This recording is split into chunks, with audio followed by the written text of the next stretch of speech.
every choice you have ever made, every emotion you have ever felt, every goal you have ever chased, all of it is being driven by a system inside your brain that was never designed for the world you live in. 200,000 years ago, your ancestors woke up every morning with one job: stay alive, find food, avoid predators, protect the group. The brain evolved to win that fight using two chemicals that work together as a guidance system: dopamine and serotonin. Dopamine is not the happiness chemical. That is a lie. Dopamine is a prediction. It is your brain saying, that thing in front of you might help you survive. Go towards it. When an ancient human saw a fruit tree on the horizon, dopamine fired. Not because the fruit tasted good, because the brain predicted that reaching it would increase the chances of survival. Dopamine is the wanting. The pull. It fires before you get the thing, not after. This is why you feel excited about buying something but feel nothing once you own it. The dopamine was never about the object. It was about the prediction. Serotonin is the confirmation. If dopamine is the prediction, serotonin is the receipt. It fires after the experience and tells the brain, that thing you just did actually worked. You are closer to surviving than you were before. When the ancient human ate the fruit and their hunger disappeared, serotonin confirmed the prediction. The brain logged it as meaningful. Next time that human saw a fruit tree, dopamine fired even stronger, because now there was proof. Dopamine predicts, you act. Serotonin confirms or denies, the brain updates. The cycle repeats thousands of times a day without you ever being aware of it. Here is where it breaks. This system was built for a world that no longer exists. Your brain is running survival software from 200,000 years ago in a world where survival is already handled. You are not going to starve. You are not being hunted. You will not die of exposure tonight. The software does not know that. It cannot be updated. It is still scanning every second of every day, looking for signals that make it feel like you are winning the fight to stay alive. When the brain finds something that triggers both chemicals, something that makes dopamine fire and serotonin confirm, it locks on, because as far as the ancient software is concerned, that thing is keeping you alive. And anything that keeps you alive must be repeated. This is why you cannot stop scrolling. The short videos, the notifications, the likes, each one is a small dopamine hit. Your brain predicts the next piece of content might contain something important. Something that historically would have mattered for survival. So it keeps pulling you back. Not because you're weak, because the software is running correctly. This is why junk food is nearly impossible to resist. Sugar and fat were the rarest survival resources for most of human history. Your brain chases them aggressively, because finding them used to mean the difference between life and death. A convenience store on every corner does not change the software. It still treats every candy bar like it found a beehive in the wilderness. This is why people stay in jobs they hate. The paycheck triggers a weak survival signal. Financial security. The brain reads that as baseline survival. Removing it would trigger anxiety and resistance. Not because the job is good for you, but because the software cannot tell the difference between losing a paycheck and losing access to food. But here is what nobody talks about. In the ancient world, dopamine and serotonin were linked to the same behaviors. You saw a fruit tree, dopamine.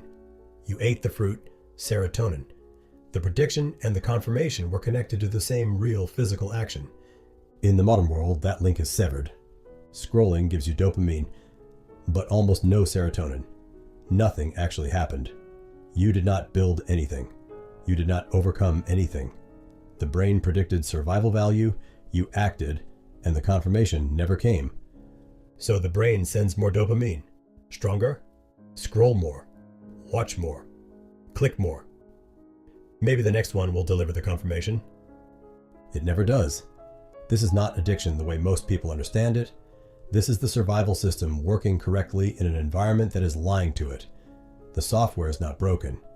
The inputs are counterfeit. They trigger the prediction without delivering the confirmation. Over time, the dopamine receptors downregulate. They become less sensitive.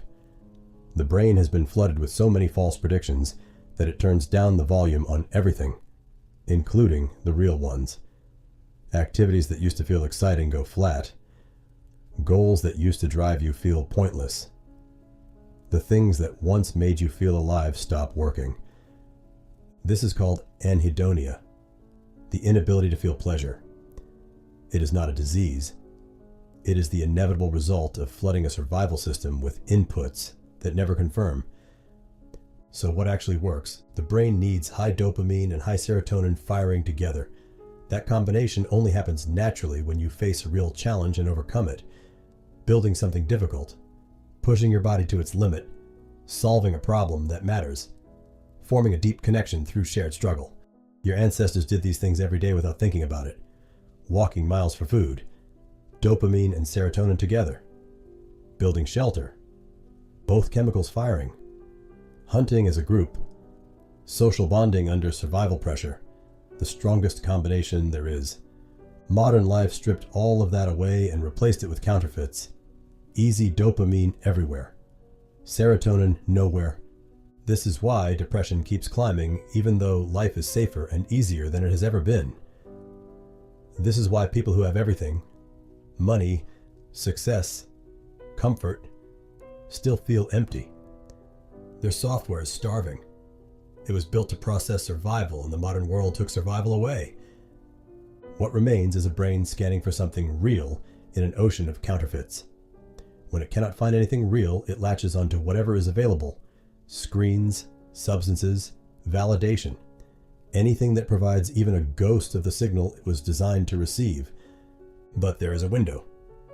And most people miss it because they do not know it exists. Every counterfeit activity, scrolling, drugs, junk food, pornography, produces a dopamine spike followed by a crash. After the high fades, dopamine drops below your baseline. You feel worse than you did before you started. This is the low point, and in this moment, the anticipation for that activity is at its weakest.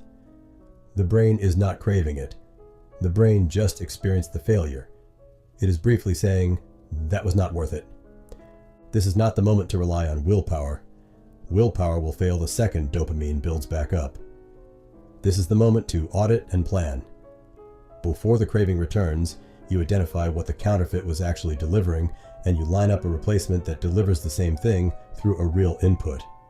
You do not wait for the next urge and try to resist it. You prepare for it so that when dopamine builds again, it has somewhere real to go. Here's what that looks like. Take someone addicted to a drug.